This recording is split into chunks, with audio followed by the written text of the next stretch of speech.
Hello, Steve and Barbara. Hello, everybody. Hi, it's lovely to be back and see you on Spiritcast.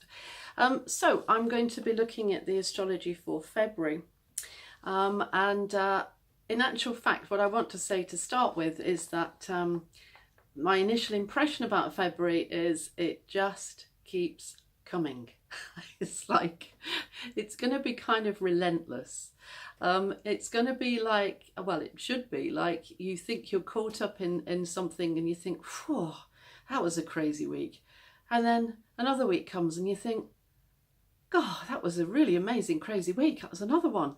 And then the third one comes and you're thinking, I'm dizzy. There's so much happening. But what's brilliant about that, so much happening, is that you get an opportunity to take advantage of some great energy, and there is a potential for you to bend the energy or bend the way that the cosmos has got things planned. If you really concentrate and really focus and you're very determined, then you can bend that your way. You can co-create, you can work with it.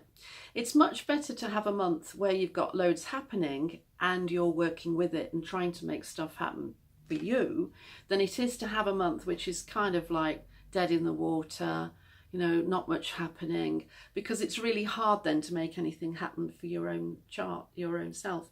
So let's look at the positive then and say, hey, this is going to be really great in February.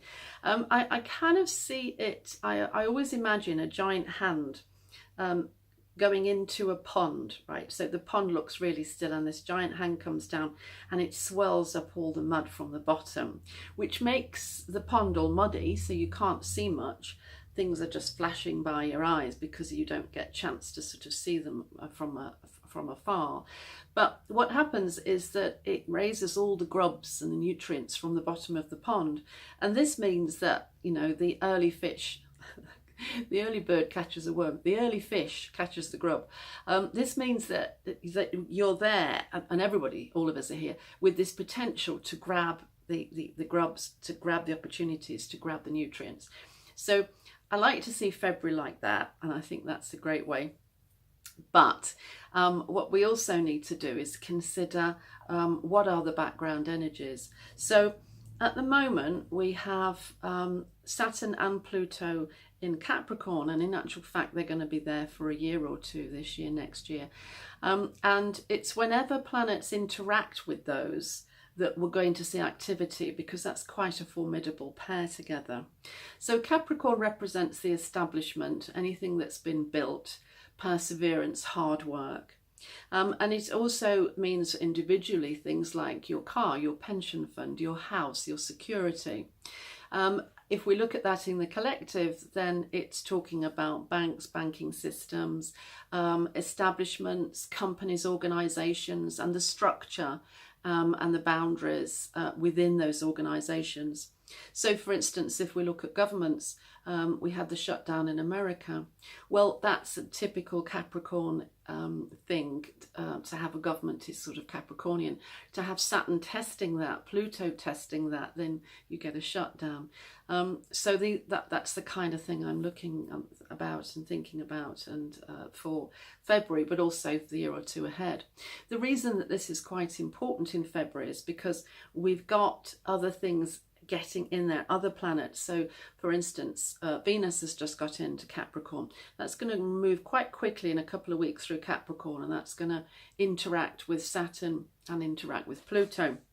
In fact, Saturn on the 17th and Pluto on the 22nd. I'm looking at my list of thingies here, my stuff.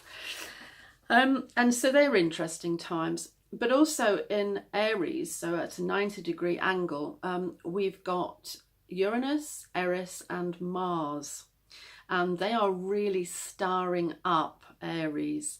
Uranus has gone back to Aries for just a little while. It was in Taurus and it's gone retrograde, and the presence of Eris, one of the new dwarf planets, is quite remarkable, because this is a planet that causes trouble. This is a planet that causes discord. If there is something that you didn't sort out and you should have sorted out, then this planet, when it gets active, will certainly make you realise that you should have sorted it out then. this planet is one which stars up things, makes people resentful, spiteful, irritable. I mean, you know, this is the type of stuff that causes wars. Not that I think we're going to have a war, but you can have your own personal war, can't you? So put Mars with that, which is the god of war, and Eris is his sister, actually, in mythology, in Greek mythology.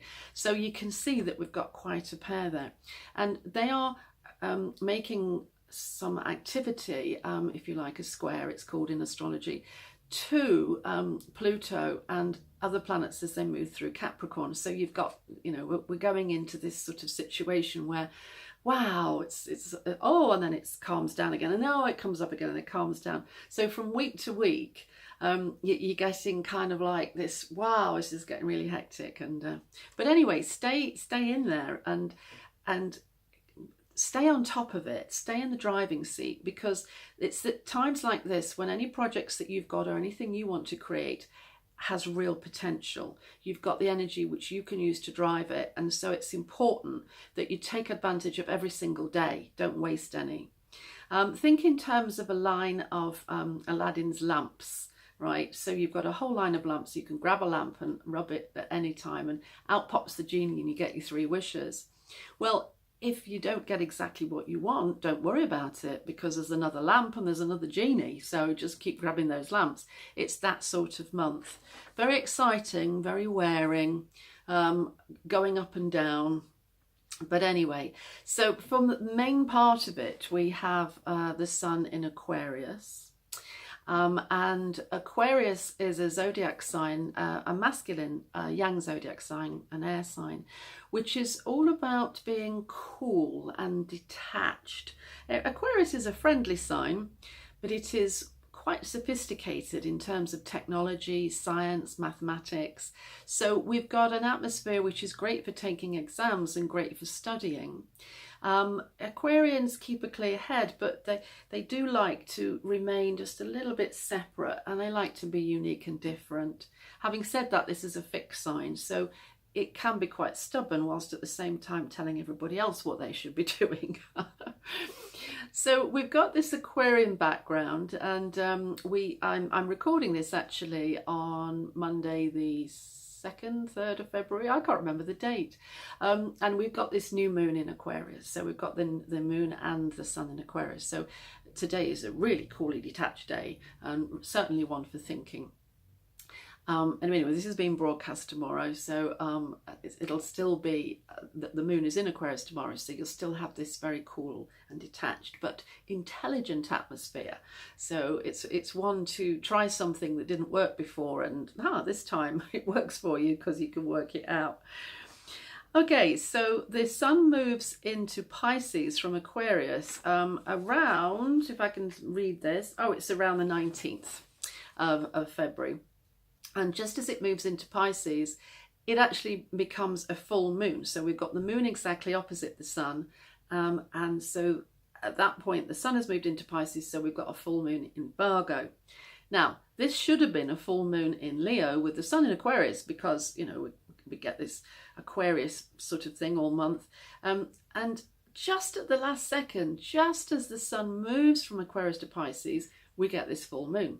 So this is a full moon with an identity crisis. It doesn't know if it's a full moon in Leo or it's a full moon in Virgo. And so this just adds to the general sense of confusion and activity and stuff happening all over the place. It just sort of makes it just as crazy, really. Opportunities still though, so like bear in mind it's all opportunities this February, but it will feel like there's a lot happening. We've got Mars going conjunct Uranus around the 12th and 13th of February. So I expect that to be the time of biggest explosion. That Mars, when it gets in contact with Uranus, is like meteorite. It's like fireworks. It's like poof, break up, break down, breakthrough. So all sorts could be happening around that time. And so I expect there'll be issues with Trump, and there'll be issues with Brexit, and it'll all be great fun. As if we haven't heard enough already. Oh dear. But this is the astrology. This year is all about how it just keeps repeating, and we just all stay in the treadmill and get entertained one more time by the same thing. Okay, so I think you've got the message there. So what we're saying is we've got loads of activity. The Capricorn stuff means that the atmosphere can be quite dour, but what you should do is work patiently, but keep working. Now, okay, Capricorn, whilst it's dour and is giving us patience and plodding slowly, the stuff in Aquarius at the same time means that we should be going quickly, grabbing hold of technology, working fast, thinking coolly in a detached way. So we've got the pull of the earth making us sort of lower, and then we've got the push of the air pushing us higher. So we've got kind of like air activity happening up there and then ground activity happening here. So you've got to keep your eye on two things.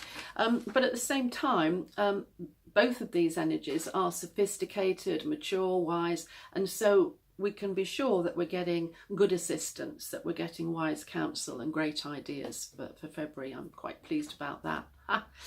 So get on with whatever you've got to do. You've got a great time to do it. I'm looking forward to talking to you in March. Now, my name's Alison Chester-Lambert and I'm an astrologer. So you can find me online by just Googling Alison Chester-Lambert. And you will find my YouTube channel, my Instagram thingy, don't bother with my LinkedIn. I haven't looked at it for years, lost the password.